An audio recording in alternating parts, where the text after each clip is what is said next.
Hi everybody, Kevin from Spaceman Labs. I'm here today to talk to you about a new project that I'm working on, which is a smart sprinkler system.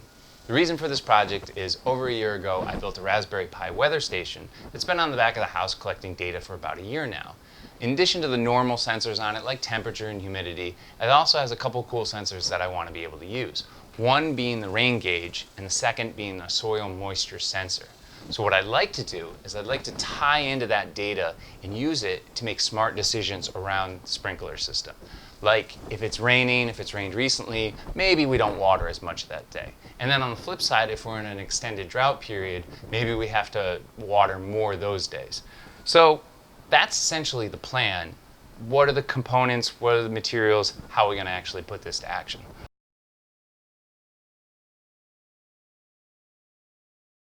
Well, the main piece of this project is going to be this, which is a 110 volt AC solenoid valve. Essentially, what happens is when you put 110 volts into this circuit, the solenoid opens, it opens the valve, allowing water to flow, and then when that voltage is removed, or the normal operation, that valve remains closed and water does not actually flow.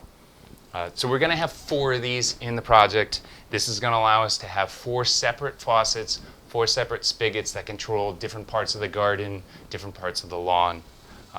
So how are we going to control these? Well, we're going to use a Raspberry Pi Zero W.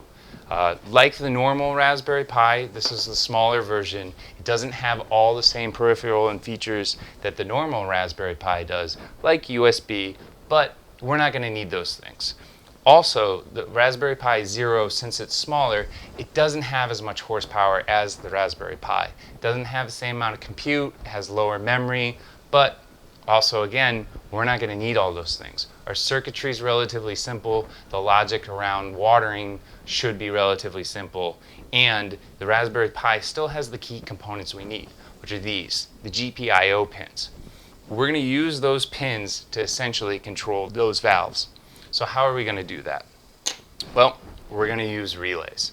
I have 2 different types in my hand here, and relays are pretty simple. What happens is you use a low voltage current across the pins, and that allows you to control, flick on and off, a high voltage current, which in this case is going to be that 110 volt AC circuit.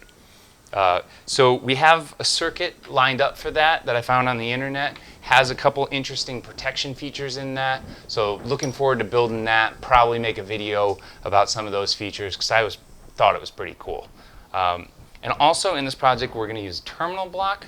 The terminal block is nothing fancy. It just allows us to essentially tie in these components and make the system modular. That way, if we have a problem, if something breaks, we want to test something new, we can quickly and easily switch out components of the system without having to take the whole system off the wall into the house to pull out a component. So terminal block for that.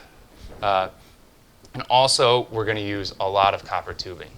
Since we have 1 faucet in the backyard, and then that's going to be split into 4 separate spigots, 4 separate faucets, we're going to use all sorts of different pieces here, like a T adapter, a corner piece, and just kind of, get that together so that we have the 4 different faucets. I've never soldered copper pipes before, so that's definitely going to be a learning experience for me.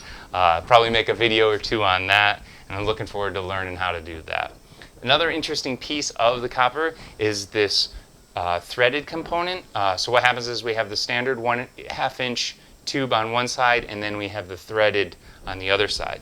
This will allow us to connect into things like the valve, which has a threaded end on both sides, and it will also allow us to connect into the standard garden hose garden valves.